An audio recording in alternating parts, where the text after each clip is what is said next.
तीन दिनिया केन्दुझर जिला गस्त कार्यक्रम प्रथम दिन में प्रथम मुख्यमंत्री पलाशपंगा लैंप पहुंची जिलार 2025-26 वर्षर खरीफ धान किणा प्रक्रियार शुभारंभ कर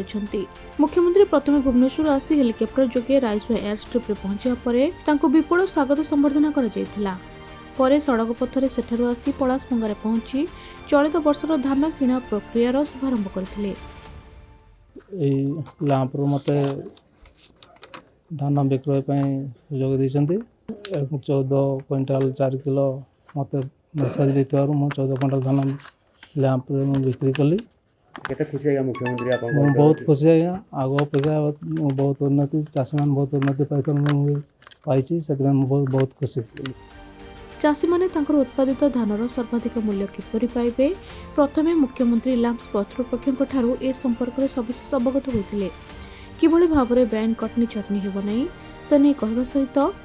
धान किणा प्रक्रिया दलाल एवं धान किणारे दुर्नीति करथुवा लोकंकु जेल पठाजियो बोली कहिसंती। एथिसह धान चाष सह चाषी माने पनीपरिबा डाली जातीय खाद्य शस्य मांडिया चाष करी अधिक लाभवान हेबाकु परामर्श दैछंती मुख्यमंत्री। आज मुख्यमंत्री आम अंचल को आसी प्रथम धान संग्रह कर मु प्रथम धान दौथर मु बहुत खुशी आज्ञा मु पसारा लैंप पकई 1 एकड़ 10 डिसमिल मोर 14 क्विंटाल 4 किलो आसी सारा हार 40 ରୁ 43 हजार भितर मोर आसो सार ना पूर्व सारा सेमती आसुना इना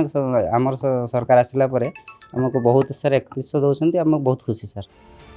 पूर्व सरकार समय चाषी और चाषी क्षति सहवा कारण चाषी आत्महत्या वृद्धि पाउथिला हेले वर्तमान सरकार समय सरकार चाषी प्रति अधिक प्रोत्साहन कारण अधिक मात्रा चाषी माने धान चाष करने सहित ए वर्ष अधिक मात्रा चाषी माने धान बिक्री